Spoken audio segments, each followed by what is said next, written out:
So I gained almost 500,000 followers in 6 months. And if you think that the goal of social media is followers or likes or even going viral, then you are already playing the wrong game. And I know that because over the past few months, I had viral video after viral video, millions of views and engagement, and 500,000 followers. And the top 2 questions y'all keep asking: 1, are you AI? No. 2, how much money you making, girl? Tell us. Okay, so here's the tea. Virality does not equal wealth or success. Virality mostly equals labor. And the cost of that labor isn't just time, right? It is your attention. It is your mental health.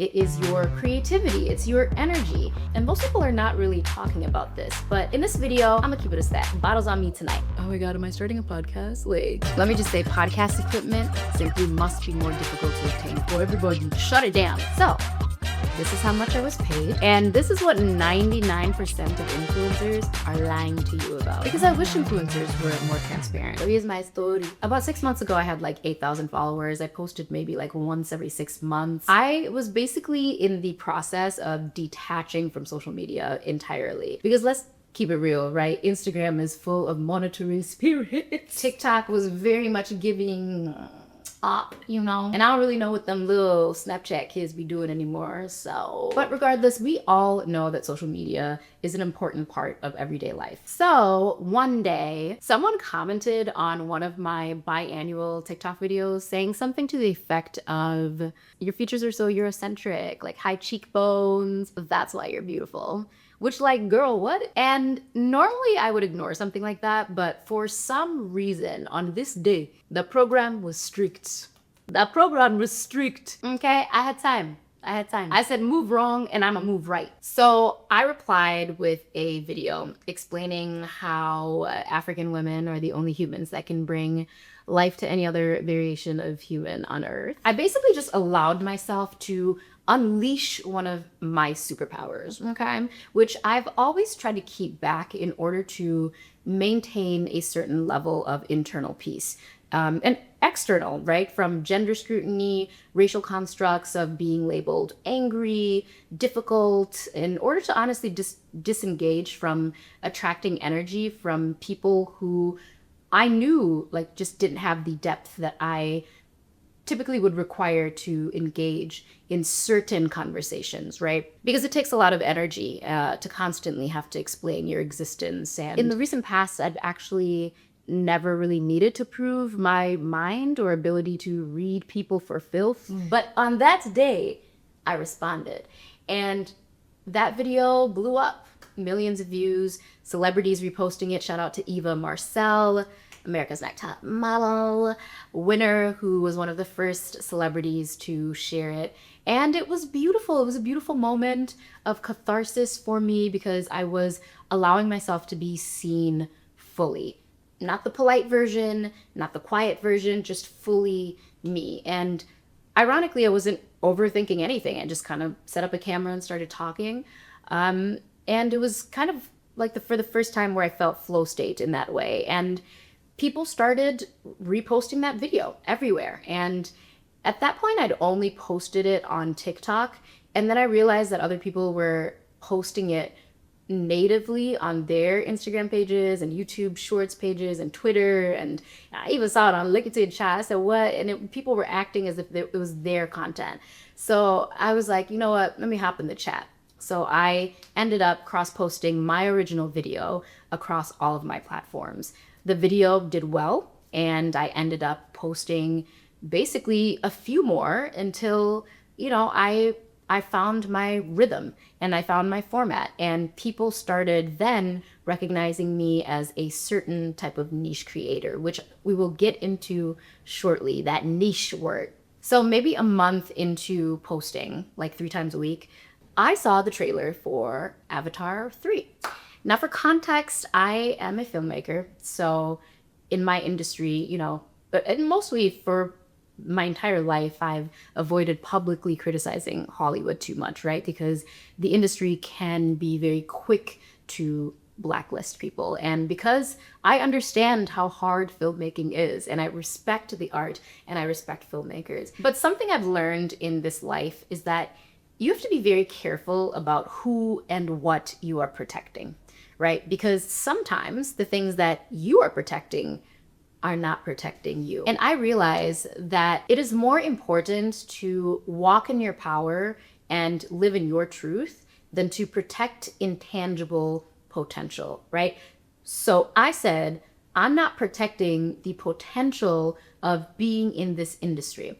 At least not in the old-fashioned way, right? In which everyone just keeps quiet, keeps their heads down, and terrible things continue to happen in certain industries. I said I am going to make my own way and stand with my intuition, and I felt very strongly about it. So I made a video about how Avatar is clearly inspired by South Sudanese culture, my people. I didn't vilify anyone. I actually paid my own respects to the filmmakers, but I called out something obvious that in my worldview, am able to see that others might not have picked up on. And it resonated with millions of people. That video exploded, and I gained something like 300,000 followers from that single post.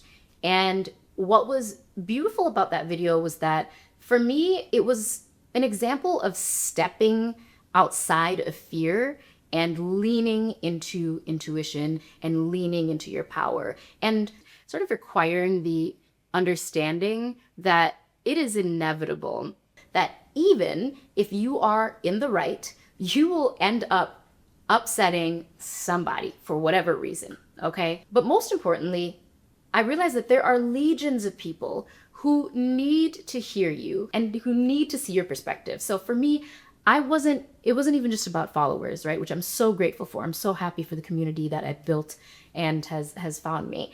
It was that this was sort of like a turning point in my creative journey within this industrial complex where people were connecting with me not just because of my aesthetics, but also because of my mind, because of my philosophy and my worldview and the package in which I exist in. And I think it's so important to say that because it can be the same for you, right?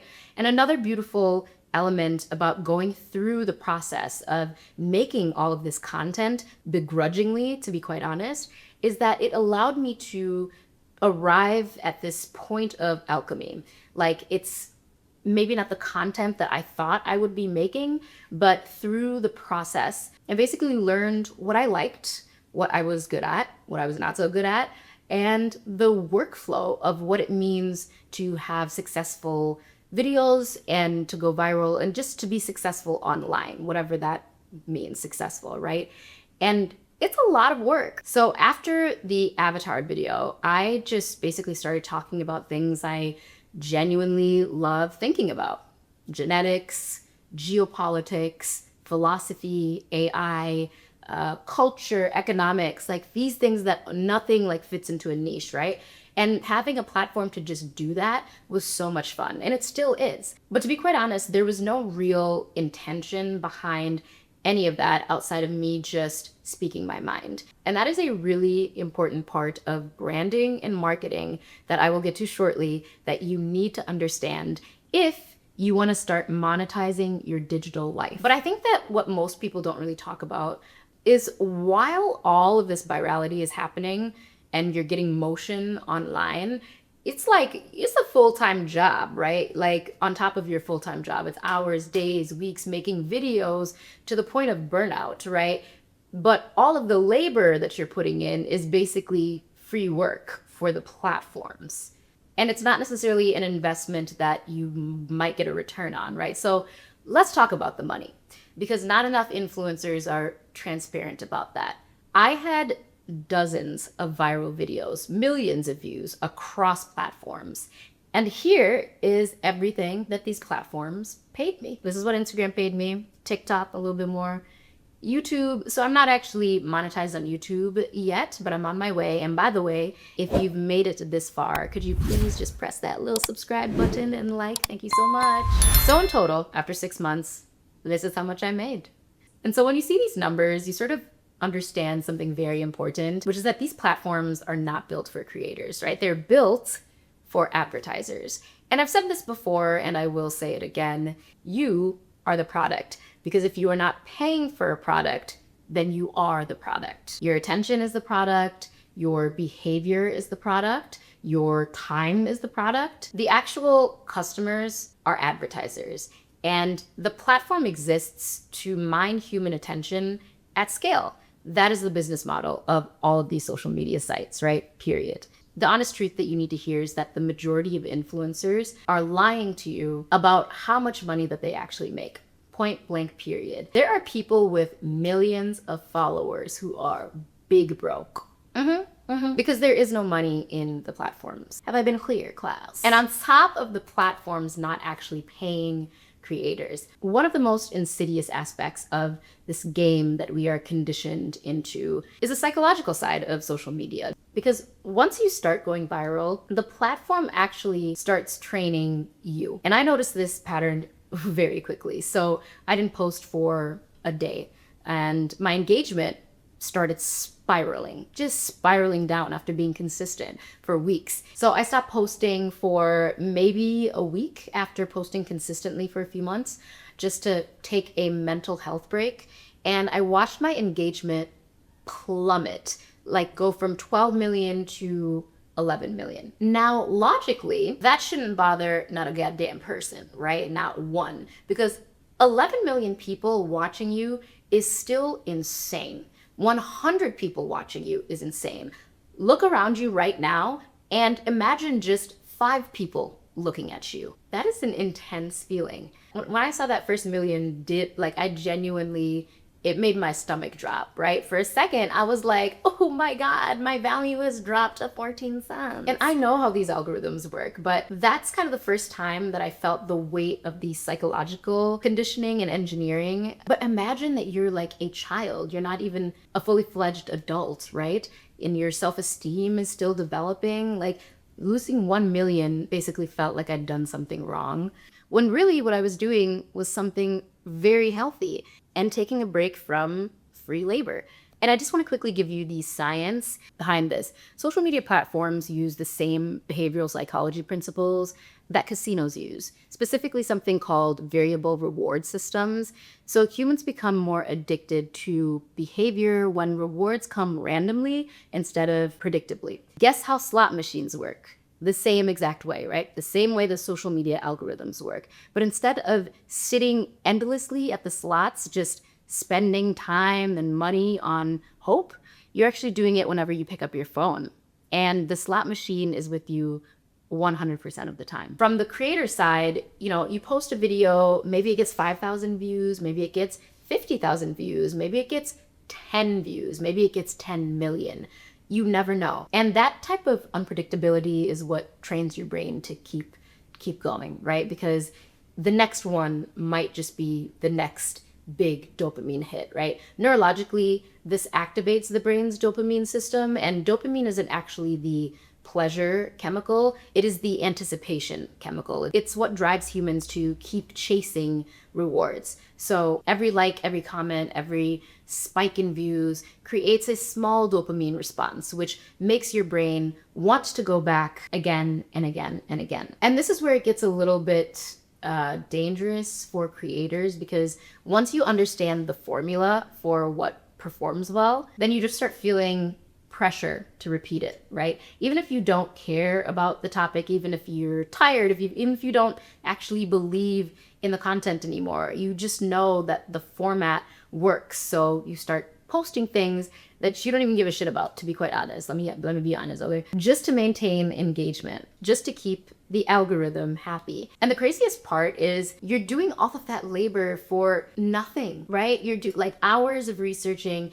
hours of filming, hours of editing, days thinking about ideas. Like it's constant, right? Also, a video can generate views on a platform that might maybe pay you pennies. Meanwhile, the platforms itself, right, are monetizing that attention and that engagement through advertising, getting billions of dollars in advertising revenue. Creators generate the attention, users provide the attention, and the platform sells that attention. So the real creator economy does not come from the platform itself. It comes from brand deals. So let's get into that. Brand deals require something very specific, a brand. So whatever you consistently post, that becomes your brand. You say that you want to be a musician, but your entire page is cats. Congratulations, you are now a cat creator. You say you're a fitness expert, but all you post is political rage bait commentary. Okay, so your brand is political rage baiter. Or you just post random shit and no one can really tell what you're all about, which is not like the most horrible thing. Instagram definitely used to be like that, where it's just posting your life. But visibility is not the same as alignment in this new ecosystem for social media. And what brands care about is alignment.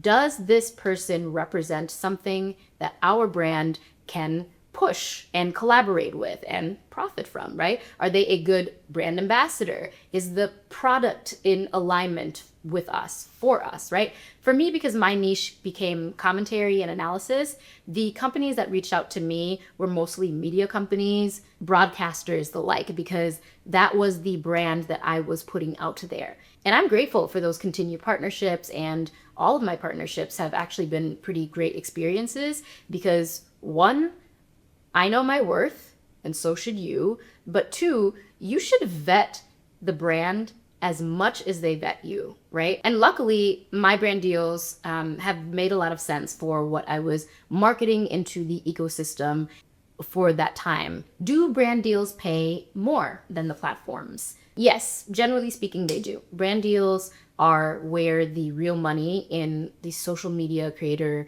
economy is. But the amount that you make from brand deals and the available opportunities are basically wildly variable, right? And I think it would be it's impossible for me or anyone to present their own experience as some sort of universal benchmark, because the reality is that there are a lot of factors that influence those numbers, and many of them have very little to do with talent or strategy or how hard you work. Timing matters, market trends matter, the size and quality of your audience matters, and to keep it a buck, you have to remember that companies are not abstract entities, right? They are collections of people, and people have biases, right? People value things differently depending on who is presenting them, and you see that play out very clearly online. There are countless Black creators who are literally the backbone of internet culture, right? Who start trends, start formats, start huge conversations, have huge cultural sway, and yet they are consistently overlooked by brands in favor of creators who may be doing the exact same content, if not literally like a copycat of the Black brand or the Black creators. But the other ones are valued higher. And it's a very uncomfortable reality that the amount that somebody makes from brand deals is basically heavily influenced by so many structural and societal variables. So it would be really impossible and honestly misleading for me to give you a clean number and say, this is what you should expect, because the truth is that there is no standard formula and there is no one number. There's so many variables. And I think that's something that people deserve to hear upfront, just candidly, right? So my biggest piece of advice would be to first understand who you are, right? If you want to make this your livelihood, who are you? Who's your audience? And then hone in on what the ultimate goal is for putting your content out, right? In that way, you'll be able to use social media as a tool and not a destination. It's not about the followers. It's not about the virality. It's what opportunities come out of that, right? Otherwise, you're just performing. You're just performing free labor. The real opportunity is not becoming an influencer. It's using these platforms to build something bigger that is in the interest of your own goals and growth, which brings me to something that I've been thinking about, I feels like my entire life, which is innovation and the hot topic of the day, artificial intelligence, AI. And I want to be very careful about how I talk about AI, because people immediately, when they hear these AI, they just immediately polarize, right? Some people think that AI is the future. Some people think that it is the beginning of the apocalypse. The reality is that no one actually knows. Yeah, right? There are no AI experts at all. We are all learning in real time. But what I am interested in is exploring this question. How can individuals use new technology to create independently and without permission from standard industry red tape to make films, music, applications, companies, social impact, all without needing traditional gatekeepers. It's like decentralized finance, but for creativity. So that's the journey that I'm on right now, and I'm not pretending that I have all the answers. I definitely don't. I'm experimenting, I'm learning, I'm failing, I'm figuring it out. Very much in public, because I believe that the future should be about using technology as a tool for humanity and not replacing humanity. And that's a conversation that I think that's worth having. And that is also the purpose of this YouTube channel, right? This channel is basically a time capsule for me, for my projects, for my ideas. I want to be able to look back like 10 years from now and see where I started, what I believed, what I got wrong, what I discovered, what I got right. And maybe along the way, other people who are curious about the future of creativity can also learn something. And I will forever stand 10 toes down on the fact that you do not need to be a niche. You do not have to have a niche. None of that shit, okay? You and your full self are the niche. And the real experiment is seeing what happens when individuals decide to build a life around our innate curiosity and what we already have inside us, instead of always trying to look out and ask for permission to enter the next phase of our own growth, right? And AI is that next frontier. So if that kind of journey interests you, if you are curious about creativity, technology, culture, media, or just watching someone trying to figure it out in real time, then please subscribe to my channel. Okay, thanks, bye.